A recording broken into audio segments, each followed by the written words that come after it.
Vamos a comenzar ahora con la conferencia, la charla de la sesión.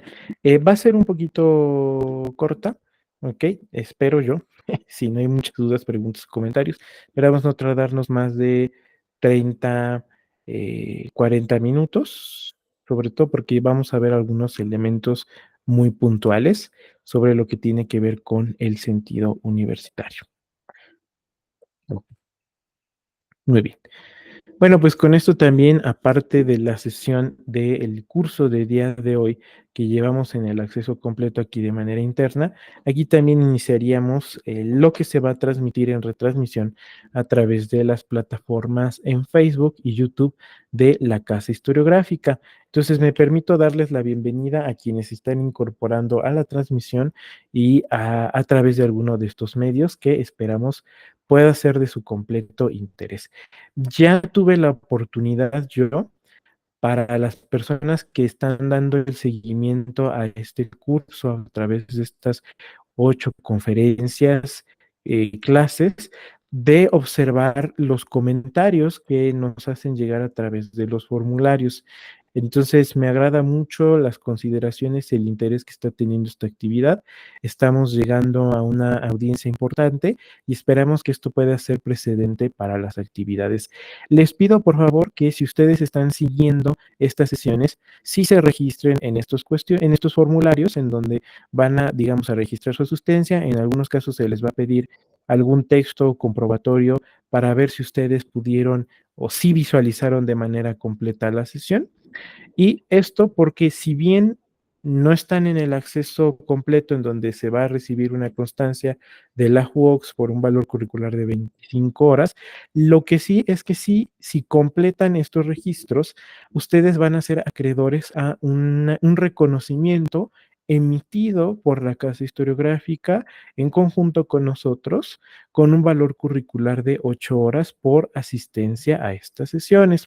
Entonces, si a ustedes les interesa este documento, adelante, haciendo los registros y esforzándose en seguir las sesiones, lo podrán hacer. Sí va a haber una dinámica de límite de tiempo de hasta cuándo van a poder hacer estos registros, que les comunicaremos o quizá ya cuando esté esta grabación ya esté comunicado a partir de la casa historiográfica. Sin más preámbulo, me permito iniciar con la sesión del día de hoy que se titula Mundo Académico, Trinity College y Oxford. Y en esta sesión vamos a hablar de qué pasa con Oscar Wilde después de su primera estancia y vida infantil. Vamos a ver que más allá del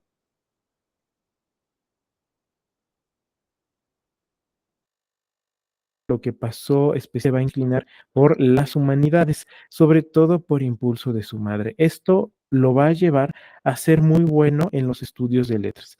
Sabemos que Oscar Wilde no tenía una predilección particular por las matemáticas o las ciencias físicas. En algunos casos en su vida muy inicial, pues incluso sus notas eran bastante bajas en este rubro. Después, cuando él concientizó el hecho de que pues esto era fundamental para pues su avance universitario, su avance académico y que esto sí le interesaba, es que entonces sí ya va a apostar como a nivelarse en todos los rubros. Y vamos a ver que Oscar Wilde desde muy joven fue un chico muy aplicado, era un chico que sobresalía por su clase, sobre todo por las notas en calificaciones y que esto le va a abrir muchas puertas. De hecho, es así que cuando egresó de lo que para México sería la educación media superior o el bachillerato, se le va a invitar que continúe sus estudios en Trinity College. Les voy a compartir una imagen de lo que es Trinity College y platicarles un poquito.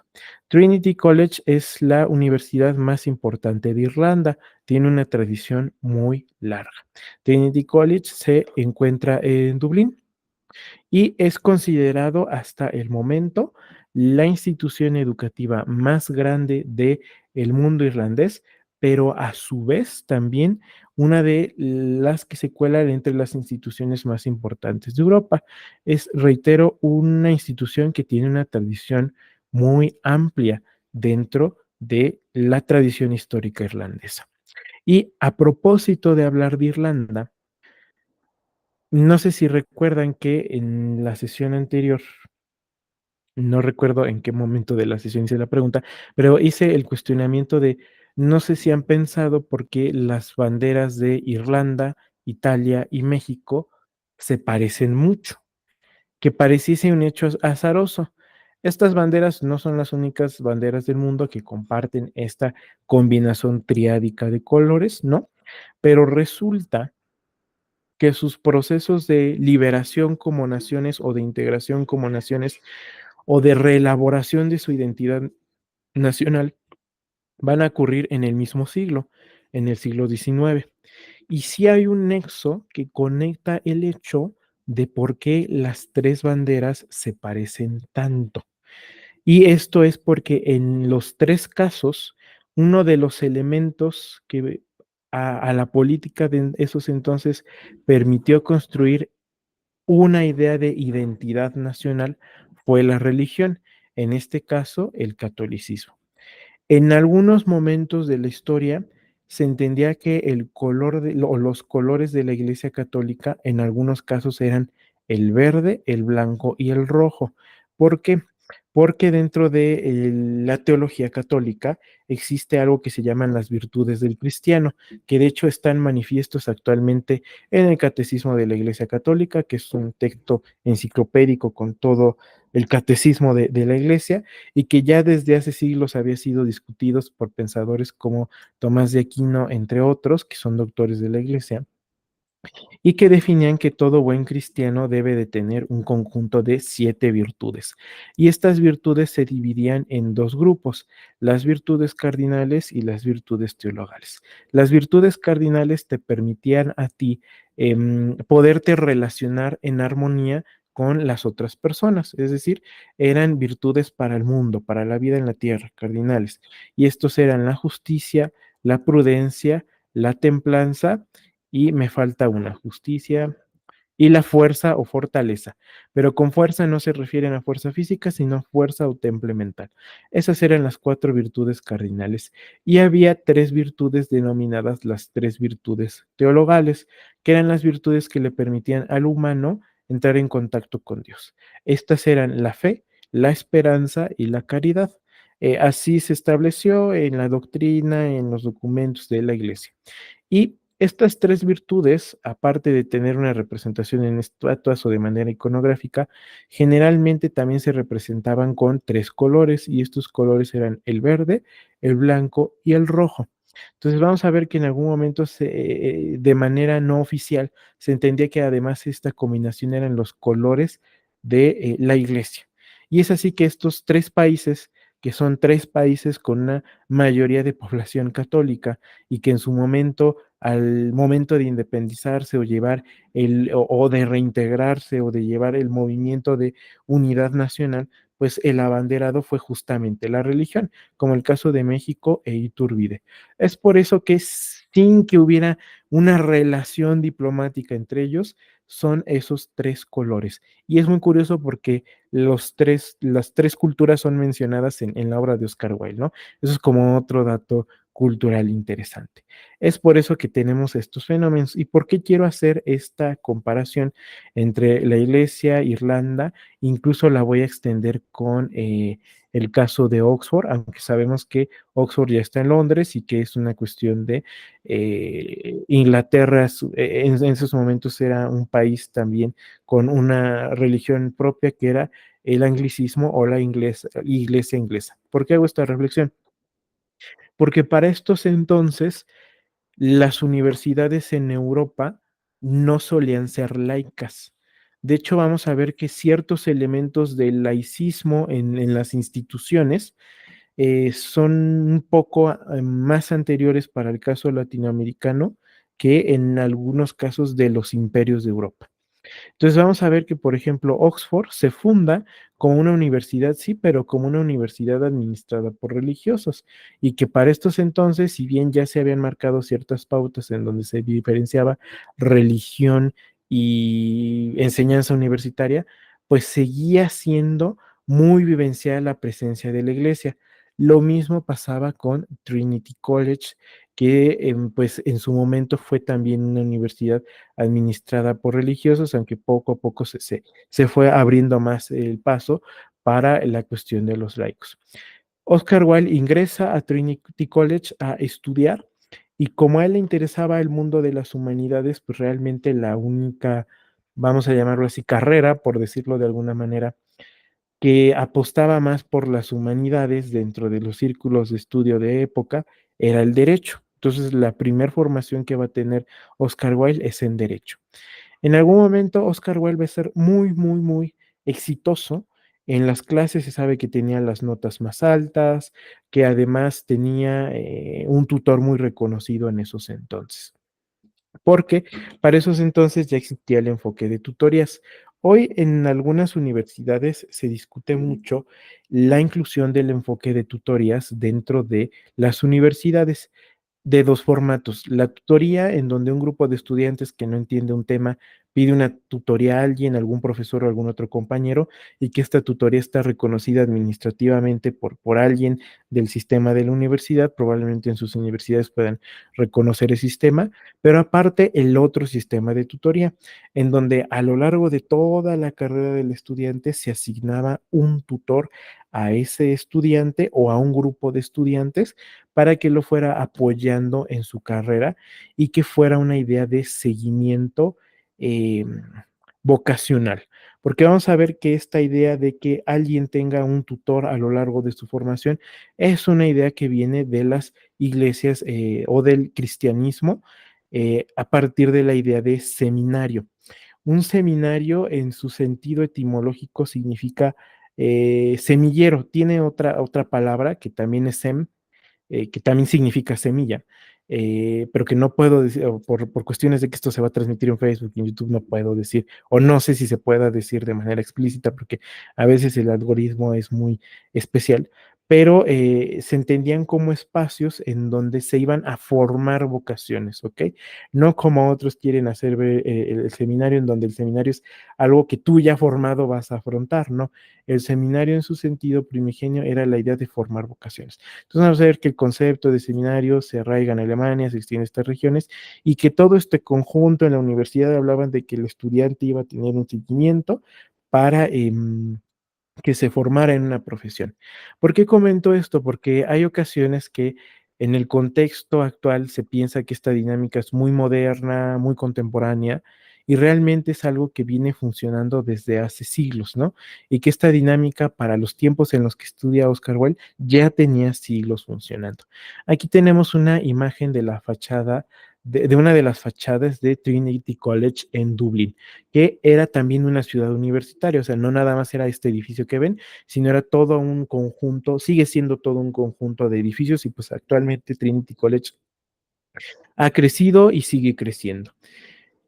Es muy interesante porque es en este espacio además en donde Oscar Wilde va a conocer a muchas de sus amistades en Irlanda, va a conocer a muchos congéneres irlandeses que también van a ser reconocidos en la época victoriana. Uno de ellos es el famosísimo Bram Stoker, que espero que recuerden a Bram Stoker. Les voy a compartir una imagen de Bram Stoker a partir del repositorio de Wikicommons.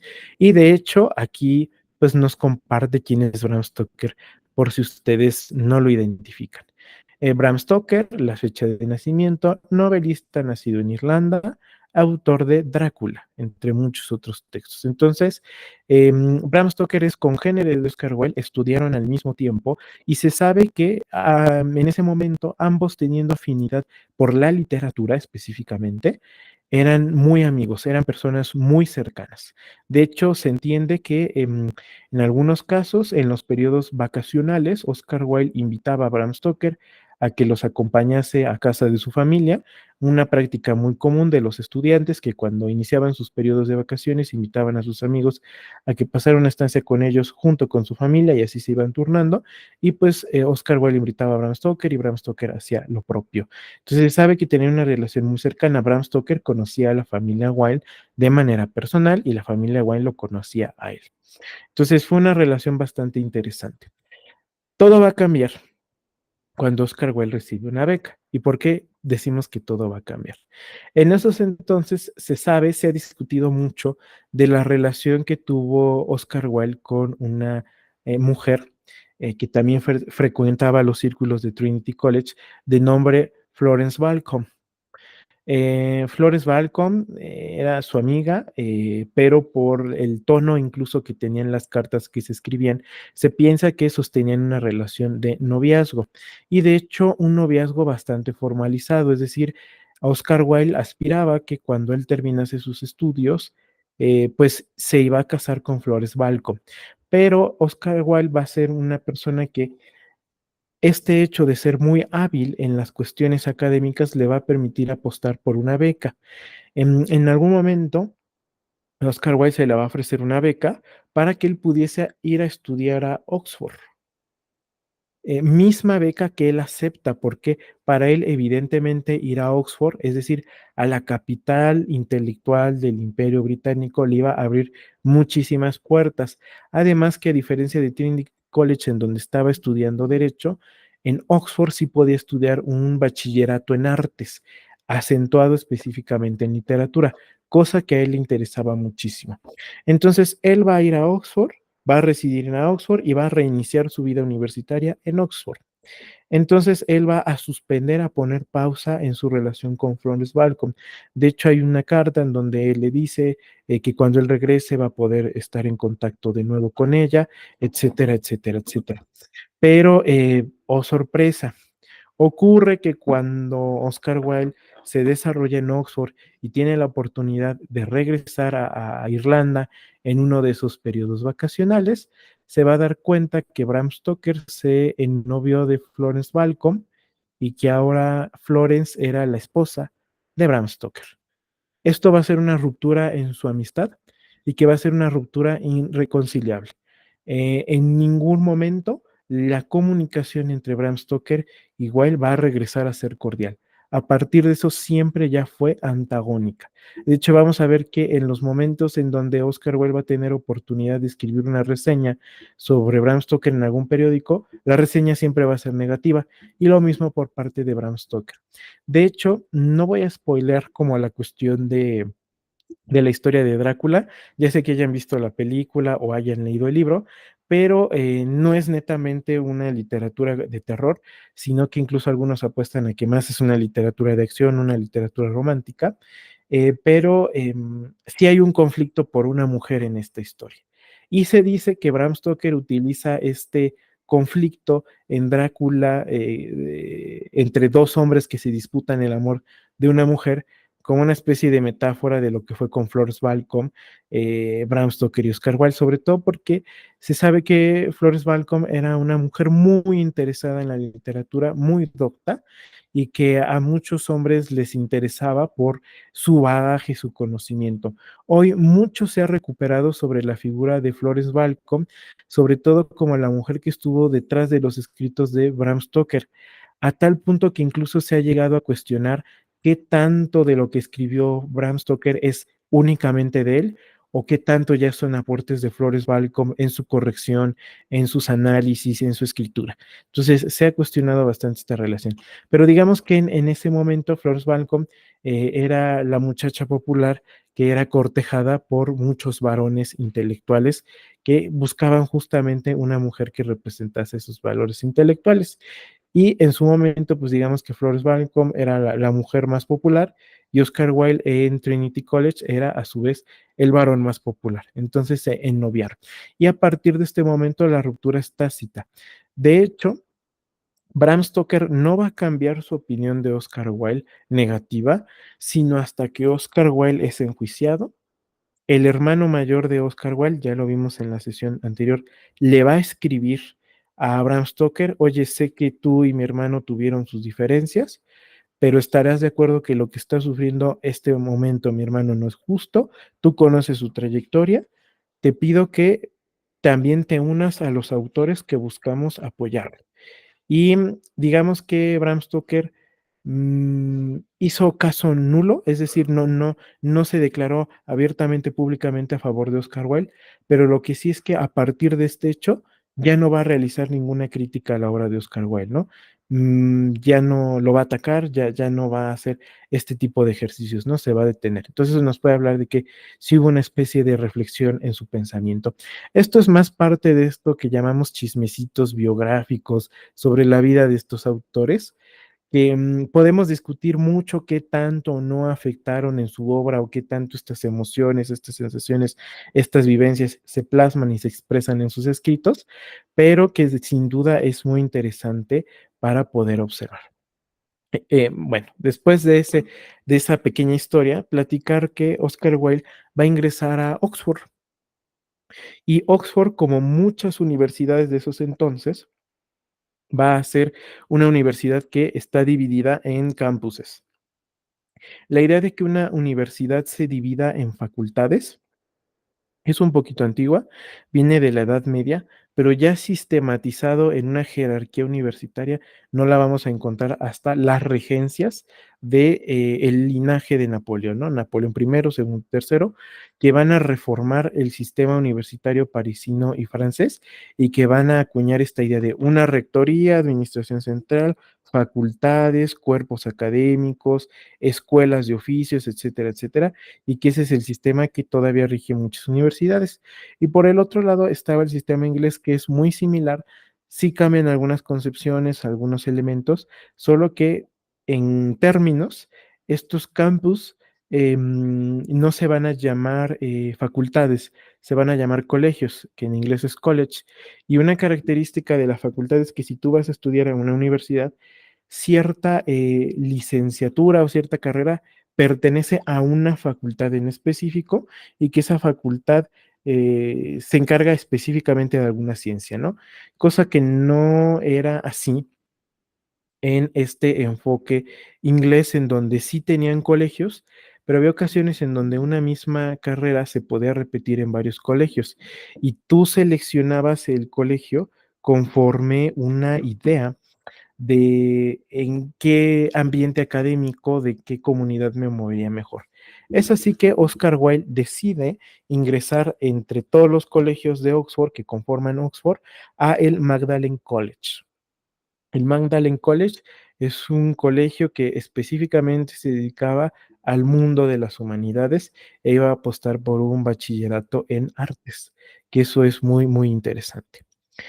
Ahorita voy a platicar un poquito sobre lo que implicó ingresar a Oxford, pero me gustaría comentar que en esos entonces esta universidad no solo tenía una especie de presencia intelectual y de respeto muy grande, sino que además tenía una especie de monopolio en la labor pública. ¿Por qué refiero esto?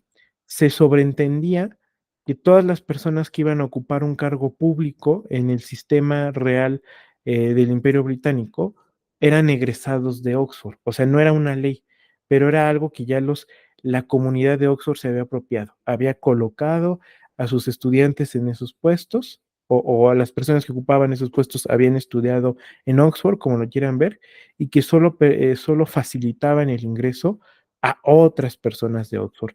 ¿Y por qué pasaba esto? En Inglaterra existe algo que es el servicio público de carrera. No sé si lo han escuchado, sobre todo, por ejemplo, ahorita en México se ha cuestionado mucho si funciona que los cargos populares se elijan por votos, ¿no? Que se apueste a la democracia por votos. Entonces, eso es diferente, por ejemplo, fue diferente en la sociedad inglesa en varios cargos en donde se tenía que ingresar por carrera. ¿Qué quería decir esto? Que si tú querías entrar a trabajar en algún ministerio, en alguna dependencia, tenías que presentar un examen de conocimientos. Y si pasabas ese examen de conocimientos que solían ser muy extensos, es así que podías ingresar a un puesto. Y si tú querías ascender, tenías que seguir presentando algunos otros exámenes o pasar algunas otras evaluaciones o que tus superiores lo consideraran y te ascendiesen. Entonces, más o menos eso es de manera general cómo funciona el sistema de servicio público, de servidores públicos por carrera. Y ustedes dirán, bueno, si era por examen, cualquier persona preparada podría entrar.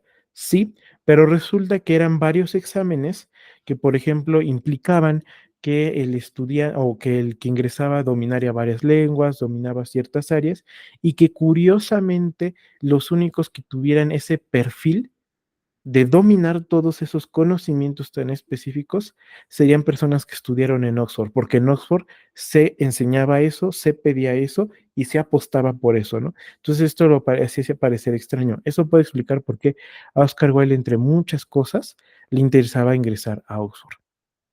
En fin, ¿y por qué les decía que ingresar a Oxford era todo un hecho? En el caso de Oscar Wilde, él recibió una beca por la excelencia de sus estudios, que ya le permitía ingresar de manera casi automática. Era un recurso que tenía Oxford incluso para jalar talento de los otros territorios dentro de Reino Unido. Entonces, Oscar Wilde ingresa a Oxford. Para ingresar a Oxford, digamos, de manera estandarizada, aparte de los costos que implicaba, todo estudiante también tenía que presentar un examen. En este caso, se le pidió a Oscar Wilde que para efectos de trámite presentase esos exámenes, aunque el resultado no iba a afectar ya el hecho de que ya estaba matriculado dentro de Oxford.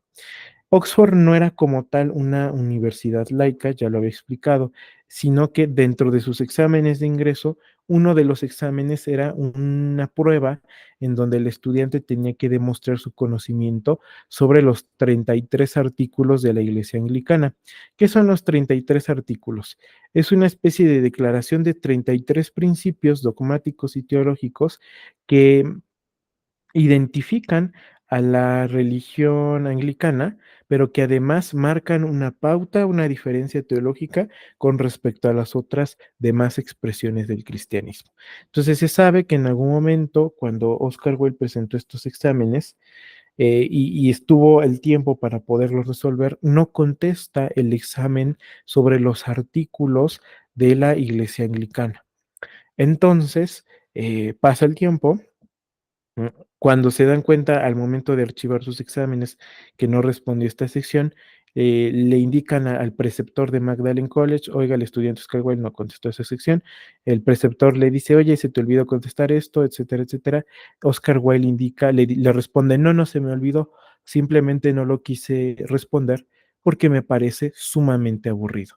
Entonces, esta reacción pues es muy irreverente, sobre todo ante la autoridad de Magdalen College, y de castigo se le va a colocar el que transcriba un evangelio, si no mal recuerdo, el evangelio de Mateo, ¿no? Se le va a pedir que transcriba todo el evangelio de Mateo y que además haga algunas anotaciones.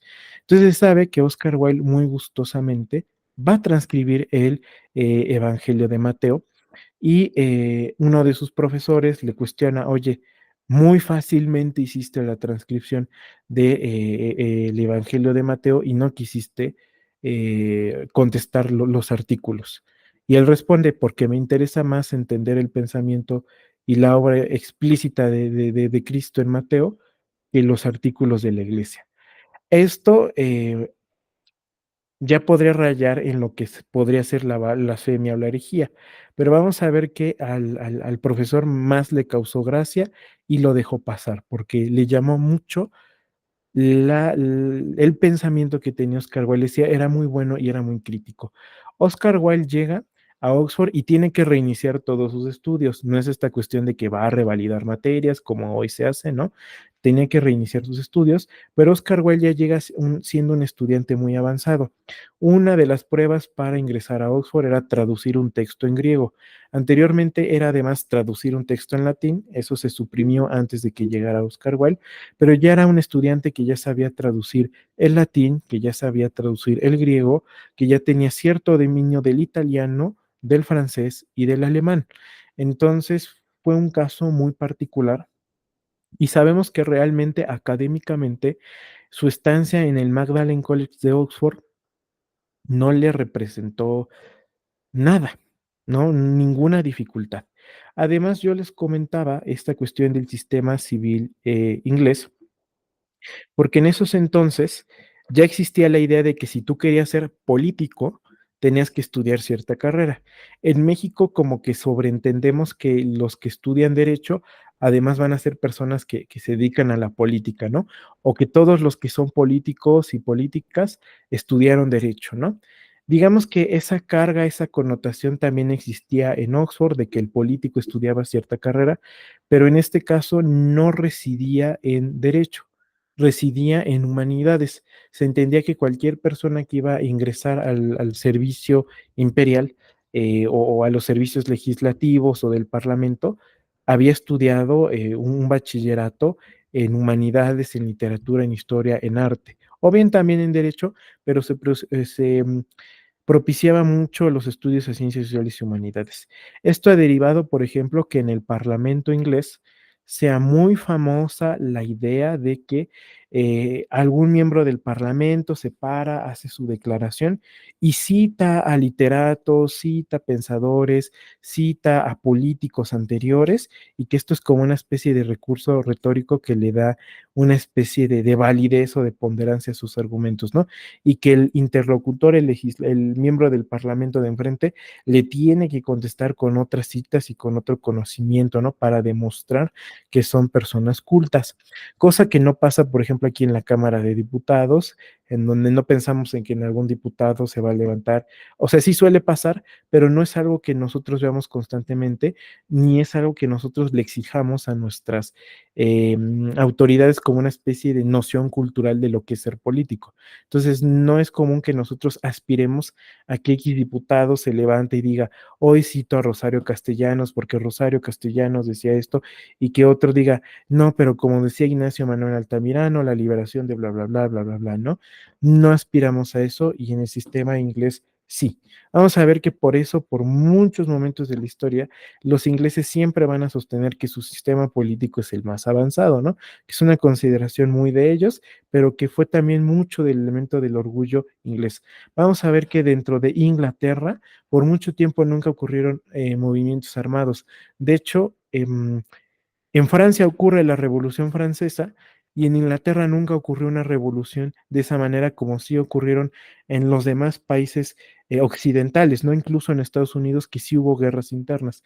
En Inglaterra su última guerra interna ya tenía muchos siglos y lo que ellos llaman revolución lo llaman como revolución gloriosa porque sí fue un movimiento político, pero nunca hubo un despliegue de armas extenso, sino que todo se resolvió a través de eso de diplomacia, política, parlamento, disuasión, etcétera, etcétera, y que sí generó un cambio en el sistema. Entonces, eso en la historia de los ingleses siempre fue un elemento de orgullo, ¿ok? Y en Oxford, Oscar Wilde va a seguir la misma dinámica que en Trinity College, en donde pues había una temporada de estudios, había una temporada de vacaciones. En la temporada de vacaciones era muy común que pues los estudiantes, si tenían beca o si recibían alguna especie de apoyo de sus padres, pues lo invirtieran sí pues para regresar por temporadas con sus padres, pero además existía una carga muy fuerte dentro de los estudiantes que como se estaban formando, estos periodos de vacaciones los tenían que aprovechar para hacer viajes académicos, viajar a Francia, a Italia, a Grecia, a Egipto, para conocer o explorar el mundo, sobre todo a territorios que seguían perteneciendo a la corona iglesia en todo el mundo. Un hecho característico de estos entonces es que, al igual que en Trinity College, en donde existía un sistema de tutorías, en Oxford también existía un sistema de tutorías. Cuando llega Oscar Wilde, se sabe que hay un académico que específicamente va a solicitar que Oscar Wilde sea su tutorado, porque aunque no lo conocía como tal, sabía que él estaba ingresando porque era como una proeza intelectual, porque era muy interesante de personalidad, etcétera, etcétera. Se sabe que esta primera asignación de tutor, Oscar Wilde pues, nunca va a poder conectarse. De hecho, a él no le agradaba esta persona y en varios momentos solicitó que se le cambiaran de tutor, pero su tutor nunca permitió que él hiciera eso. ¿Por qué? Porque en esos entonces ya existía la idea de que no solo el tutor apoyaba a los estudiantes en sus trámites, si se peleaban con algún maestro, el tutor intervenía como su abogado, su defensor. No solo eso, sino que además entendía que el tutor, al ser también un catedrático investigador, sí realizaba ponencias y realizaba escritos, pues a los que siempre citaba como su público eran a sus tutorados, a las personas que quería que leyeran sus textos para introducirlos en la comunidad y que los citaran eran a sus tutorados, es decir, ya se veía al estudiante como un recurso de ascenso académico para obtener puntos dentro de un sistema. Entonces, a este primer tutor no quería soltar a Oscar Wilde porque aunque Oscar Wilde no le hiciera caso, el hecho de decir es que él es mi tutorado, el que está participando en los premios es mi tutorado, le beneficiaba. Entonces va a haber un momento en donde el preceptor del Magdalen College va a citar a ambos, va a comentar la situación, va a decir, miren, lo que pasa es que pues tú, Oscar Wilde, pues este es tu tutor, tienes que hacerle caso, el tutor no te quiere dejar, ¿cómo le hacemos? Entonces Oscar Wilde va a decir, está bien, que él siga siendo mi tutor, pero vamos a hacer algo, que él siga siendo mi tutor en el papel, que para los efectos administrativos que a él le interese sigue funcionando igual, pero en el hecho, en la realidad, quiero que también se le dé acceso a mi tutor en Trinity College, porque en Trinity College en Dublín, Oscar Wilde tuvo un tutor al que él apreció mucho, y de hecho en algunas ocasiones Oscar Wilde se va a referir a él como padre. Ya habíamos comentado en sesiones, en la sesión anterior, que Oscar Wilde pues realmente tuvo una relación muy distante o un poco distante con su padre biológico, no una relación conflictiva, sino que simplemente nunca se cultivó ese lazo, y que para Oscar Wilde no va a ser problema porque él va a encontrar esta figura paterna, por decirlo de alguna manera, en otros personajes que le interesaban. Y ese era ni más ni menos que John Petan Mafflay, que además era sacerdote, era un sacerdote anglicano en Trinity College de Dublín, que además era catedrático en esa universidad. Y Oscar Wilde lo que pidió es que se le reconociera a su tutor de Trinity College como su tutor secundario, ¿no? Y todo lo que tenía que ver con lo administrativo sí lo resolvía con este tutor que se le asignaron, pero todo lo demás que se debía hacer con un tutor, la consulta, el apoyo, era con él. Y pues el preceptor va a aceptar y su tutor administrativo también lo va a aceptar. Se sabe que la figura de Mahafly fue muy, muy, muy influyente en Oscar Wilde. Ya nada más como para ir cerrando la sesión, quiero contar un campo que exploró Oscar Wilde en estos entonces. Su estancia en Oxford, entre muchas cosas, también implicó una exploración religiosa.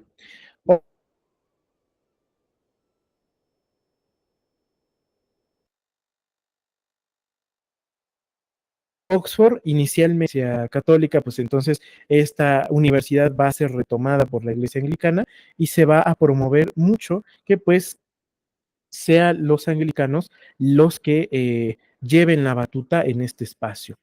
Pero ocurre que, dado que en esos entonces existían sacerdotes que eran los catedráticos más importantes de Oxford, vamos a ver que siempre en Oxford hubo una cantidad muy, muy, muy reducida de sacerdotes católicos que representaban una minoría, pero que en muchos momentos estos sacerdotes van a intentar recuperar a través de medios pasivos Oxford, es decir, van a intentar, ¿cómo decirlo? Van a intentar promover que los estudiantes se conviertan al catolicismo, sobre todo porque se entendía que el tutor no solo era un apoyo académico, sino que además se entendía que si tenían algún conflicto espiritual, los estudiantes también debían de recurrir a su tutor como confesor. Entonces, en este caso, en muchas ocasiones, los pocos eh, catedráticos católicos que quedaban promovieron movimientos para que el catolicismo al menos entre los estudiantes, se avivara. Y esto hizo que Oscar Wilde estuviese muy, muy, muy interesado en el catolicismo. Ya sabemos que desde la cuestión irlandesa, quizá por el contexto social, por las referencias de su madre, por la identidad irlandesa, Oscar Wilde va a estar muy interesado en el catolicismo, pero a su vez también en Oxford va a conocer la expresión de todo el ritual católico, que le va a atraer por dos motivos. Uno, por el arte sacro, por toda esta expresión que incluía dentro de la iglesia el ritual de la misa tridentina, etcétera, etcétera, y además porque la manera espiritual de entender la vida se acercaba para él más al catolicismo que a la iglesia anglicana. Es así que en esos entonces va a ser muy popular en él los textos de un catedrático clérigo católico de nombre John Henry Newman. John Henry Newman era un sacerdote calvinista que posteriormente se va a convertir al catolicismo y que dentro del catolicismo se va a dedicar a promoverlo entre los estudiantes y a argumentar teológicamente en contra del calvinismo, en contra de la iglesia anglicana, ¿no? Pero además sabemos que su prédica era muy atractiva porque hablaba mucho de el conocimiento humano, de la incorporación de las libertades del hombre, etcétera, etcétera, etcétera. Sabemos que, entre muchas otras cosas, Oscar Wilde sostenía correspondencia con John Henry Newman, que era además obispo, uno de los pocos obispos que existía católicos dentro del territorio inglés. Ya no estamos en el periodo de Enrique VIII, del complot de la pólvora, en donde hubo un marco tajante, ya se había solventado ese hecho y ya de nuevo se estaba permitiendo la libertad religiosa. Es por eso ya que ya de nuevo tenemos, pues, por ejemplo, obispos como John Newman.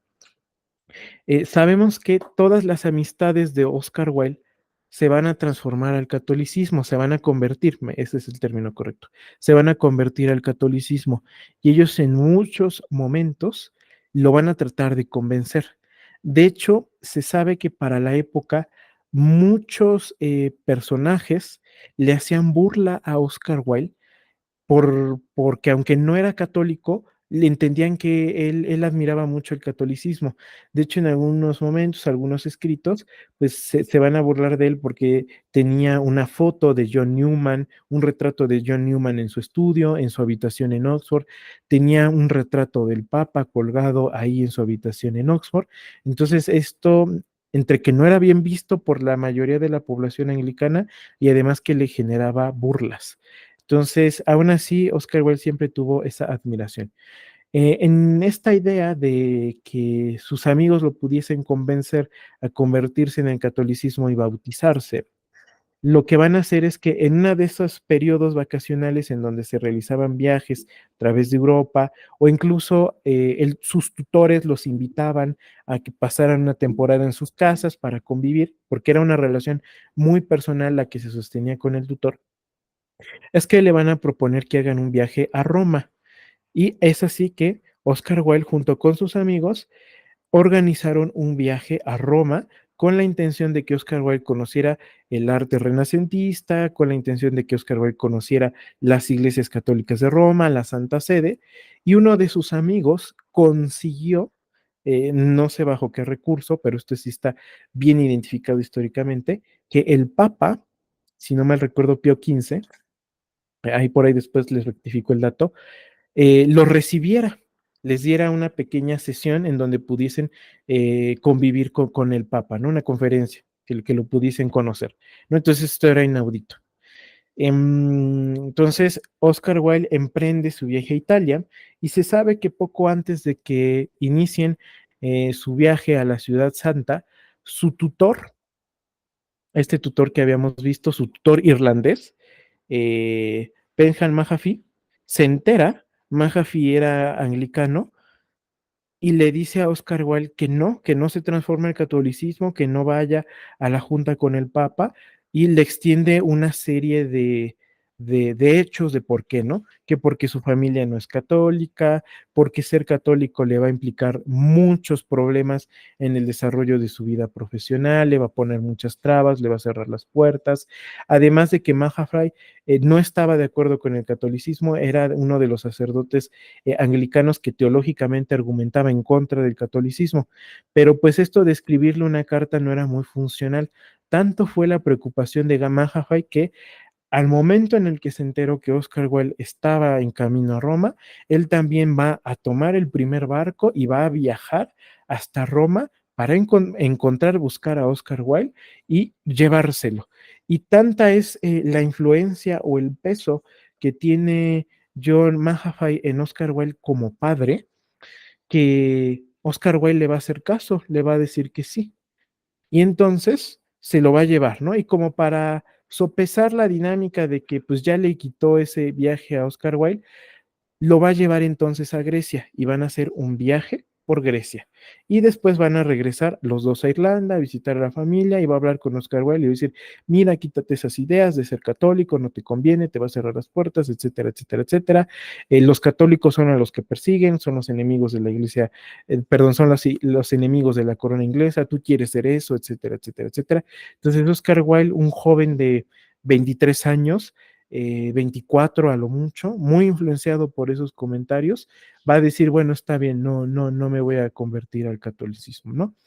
Pero vamos a ver que a lo largo de toda su obra, Oscar Wilde siempre conservó ese hecho de, en su momento cuando tuve la oportunidad, no lo hice, lo hubiera hecho, ¿no? Entonces es una cuestión muy, muy interesante. Y vamos a ver que a pesar de no haberse convertido al catolicismo, los primeros textos en los que Oscar Wilde va a poder participar, las primeras revistas de las que va a poder participar son justamente revistas católicas y que sus primeros poemas, por ejemplo, van a hablar del dogma mariano y la Virgen María con frases como Ave María, gracia plena, uno de sus poemas más famosos. Que esto lo vamos a ver la siguiente sesión. Vamos a ver cómo termina su estancia en Oxford, vamos a ver cómo inicia su carrera en Estados Unidos y la siguiente sesión sí va a ser un poquito más larga porque va a ser más teórica, ¿no? La parte de la conferencia va a ser más larga porque vamos a analizar un poco de su pensamiento en esta etapa universitaria y eso sí es un poquito más complejo. Por mientras, comentarles que con esto estaríamos cerrando la charla que se transmite en los medios de la Casa Historiográfica. Esperando que esta charla les haya sido interesante. Les recuerdo que en el chat de la sesión si no, en la descripción de YouTube o en la descripción del post en Facebook, van a encontrar ustedes el formulario para que respondan algunas preguntas, nos compartan sus experiencias, sus reflexiones, algún punto muy específico que se les va a pedir y con eso podemos registrar su asistencia el día de hoy. A nombre del equipo de la Casa Historiográfica y del espacio de la JUOX, les doy las gracias por haber acompañados en esta sesión. Entonces, a partir de este momento terminaríamos la sesión que se transmite.